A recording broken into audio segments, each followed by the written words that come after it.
So hello everyone, welcome to engineers platform. जैसे राज कमल, जैसे कि आपको पता है एसएससी ने एक आरटीआई के थ्रू डाटा रिलीज किया हुआ है कि एसएससी जेईई 2025 के अंदर जो बहाली आई हुई है वो 1340 पोस्टों के लिए, इसमें कुल फॉर्म कितने भरे गए।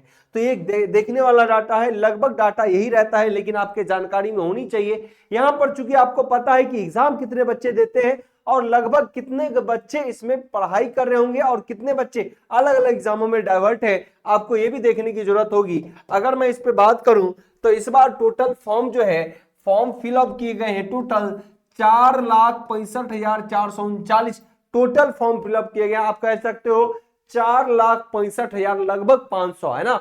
तो 4,65,000 के रेंज में फॉर्म टोटल फिलअप किए गए। इस बार 2025 के अंदर टोटल सीट जो है वो कितनी सीटें हैं, 1340 पोस्टेज सीट है। बालक आप ये देख लो, यहां पर सीटें तो ठीक ठाक फिर भी है, लेकिन यहाँ एसएससी में लगभग यही रेशियो रहता है।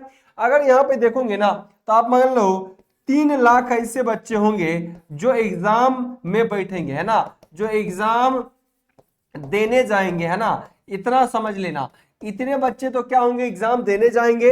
और इसका आप ये लगा लो कि इसका 15 से 20% बच्चे होंगे जो डेडिकेटेड होते हैं। हालांकि ये डेडिकेटेड इतना भी नहीं होता, आप कहोगे बहुत सीरियस अगर एसएससी को लेकर होगा, हो सकता है 20% सीरियस हो, कुछ आरआरबी में जाते हैं, कुछ एलपी में चले जाते हैं, या अलग अलग एसएससी में चले जाते हैं, अलग अलग एग्जामों में जाते हैं। लेकिन अगर एसएससी को डेडिकेट करता हुआ 10% बच्चा हम मानते हैं, डेडिकेट करता हुआ आप टोटल 20% मान सकते हो। लेकिन बहुत बच्चे अलग अलग एग्जामों सेलेक्ट हो गए, बहुत बार रिपीटर्स होते हैं, बहुत सारे बच्चे अलग अलग एग्जाम में चले जाते हैं, सीजीएल वगैरह में भी जाते हैं। तो मैं मानता हूं 10% जो एसएससी जेईई को डेडिकेट करता है, तो लगभग 30 के स्टूडेंट जो होंगे, ये 30,000 स्टूडेंट में आपको फाइट करना है मेनली, जो एसएससी को डेडिकेट करता होगा। और 30,000 में आपको इतने पोस्टें हैं, तो आपको इसके पीछे पूर्णतः फाइट करनी चाहिए, अच्छे से लगनी चाहिए। रेशियो एसएससी जेईई के अंदर हर साल यही रहता है, कभी सीट बढ़ी तो सीटें थोड़ी सी और जो है बच्चे का अपीयरेंस बढ़ जाता है ना। तो आपको एकदम फाइट करना है, पूरी एनर्जी लगाने हैं और अच्छे से लग के तैयारी करना है। इसका फुल कोर्स भी इंजीनियर्स प्लेटफॉर्म में लगातार चल रहा है, डेली लाइव सेशन भी चल रहे हैं, आप लोग उसको फॉलो कर सकते हैं। साथ के साथ बताऊं तो आज आपका end of this monsoon season है। आप इस मॉनसून सीजन में फ्लैट 50% ऑफ का भी एडवांटेज ले सकते हो, जिसमें कोड इस्तेमाल करोगे मानसून 50। क्या यूज करोगे कोड मानसून, MANSOON, मानसून 50 का इस्तेमाल करेंगे। आज 30 जुलाई देखें, आज ही इसका लास्ट डेट है, आप इसको अवेल कर सकते हैं।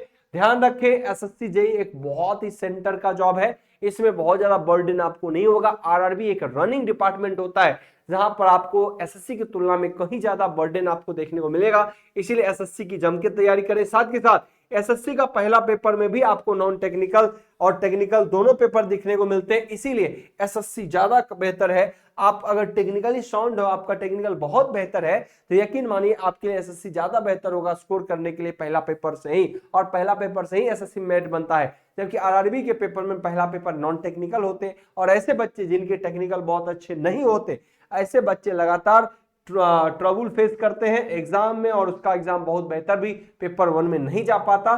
तो ये एक अच्छी अपॉर्चुनिटी है एसएससी जेईई, जरूर इसकी प्रिपरेशन करिए, अभी भी वक्त है आपके पास, 2.5 महीने के से भी कम का टाइम अभी बचा हुआ है। तो अगर आपकी तैयारी पहले से कुछ है तो आप बेहतर कर सकते हैं। न्यू स्टूडेंट आने वाले दिनों में जिनकी तैयारी नहीं है वो भी अभी एक बार अटेम्प्ट बेहतर कर सकते हैं, क्योंकि आपको आने वाले दिनों में फिर आरआरबी जेईई भी दिखाई देगा। तो जब आरआरबी जेईई का अगर आपको नोटिफिकेशन दिख जाएगा तो पेपर 1 में आप लोग लग जाओगे, इसीलिए अभी पेपर 2 की तैयारी अगर हो जाए तो बेहतर तरीके से करें। बेसिक फाउंडेशन भी इंजीनियर्स प्लेटफॉर्म पे अवेलेबल है, लेकिन मैं कहूंगा एसएससी का 1.5 ईयर का कोर्स अगर फॉलो करेंगे तो आपको बेहतर होगा। एसएससी के फास्ट डिवीजन बैच को भी हमने लॉन्च किया हुआ है, जिन बच्चों को ऑलरेडी बहुत बेहतर तैयारी है वो फास्ट डिवीजन बैच को भी फॉलो करके एसएससी की तैयारी को बेहतर कर सकते हैं। उम्मीद करते हैं इससे रिलेटेड जो भी अपडेट देखने को मिलेगा वो आप तक जरूर पहुंचा दी जाएंगे। धन्यवाद।